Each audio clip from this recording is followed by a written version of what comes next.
राधे राधे दोस्तों, आपका स्वागत है हमारे चैनल पर। क्या आप भी अक्सर ये महसूस करते हैं कि आप भगवान की भक्ति करना तो चाहते हैं, लेकिन घर परिवार की उलझने, संसार की व्यस्तता और मन का भटकाव आपको रोक लेता है? क्या आपको लगता है कि आप एकांत में तो भजन कर लेते हैं, लेकिन दुनिया के बीच जाते ही भक्ति छूट जाती है? अगर आपके मन में भी ऐसे सवाल हैं, तो आज का ये वीडियो सिर्फ आपके लिए है।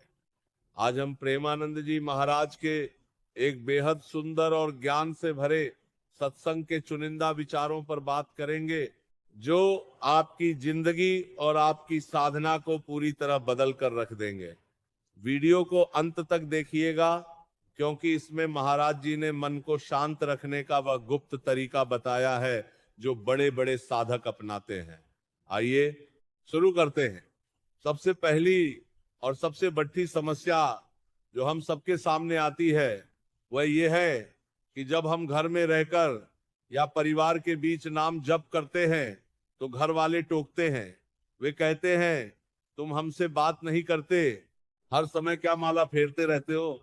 इस पर प्रेमानंद जी महाराज बहुत प्यारा समाधान देते हैं। महाराज जी कहते हैं कि अपनी भक्ति का कभी भी दिखावा मत करो, अपने भजन को हमेशा गुप्त रखो।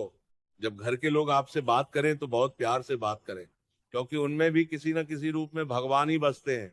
कम शब्दों में बात करें और अपना एकांत खुद बनाएं। ऐसा जताने की बिल्कुल जरूरत नहीं है कि मैं बहुत बड़ा भजन करने वाला हूं, वरना लोग आपका उपहास करेंगे, आपका मजाक उड़ाएंगे और आपका भजन छूट जाएगा। इसलिए अंदर ही अंदर अपने मन में राधा नाम का जप करते रहिए और बाहर से बिल्कुल सामान्य रहिए। कई बार ऐसा होता है कि हमें किसी काम से बाहर जाना पड़ता है, बाजार जाना पड़ता है या लंबी यात्रा करनी पड़ती है। हम सोचते हैं, अरे आज तो बाहर जाने में पूरा दिन खराब हो गया, आज का मेरा भजन छूट गया। लेकिन महाराज जी हमें एक बहुत ही चतुर और सुंदर तरीका सिखाते हैं। वे कहते हैं कि हमें खुले दिमाग का बनना चाहिए। यदि आपको बाजार जाना है, सामान लाना है या किसी से मिलने जाना है, तो आप चलते फिरते हर क्रिया को करते हुए नाम जप कर सकते हैं। जब आप बाजार की भी, बाहर में भी मन ही मन राधा राधा जपेंगे तो आपको एक अद्भुत आनंद महसूस होगा। आपको ये एहसास होगा कि आप संसार में रहते हुए भी भगवान के कितने करीब आ चुके हैं। कमरे का एकांत भजन तो उत्तम है ही, लेकिन गली चलते काम करते हुए भजन करना ही सच्चे साधक की पहचान है। नहीं तो कमरे का भजन बाहर निकलते ही छूट जाएगा, और जब अंत समय आएगा तो भगवान की याद कैसे आएगी। इसलिए हर श्वास में नाम होना चाहिए। अब आते हैं सबसे अहम सवाल पर। कई बार साधना करते समय मन में गलत विचार, वासनाएं या नकारात्मक बातें आ जाती हैं, जिससे साधक बहुत घबरा जाता है और सोचता है कि अब तो मैं गिर गया, मेरा भजन बेकार हो गया।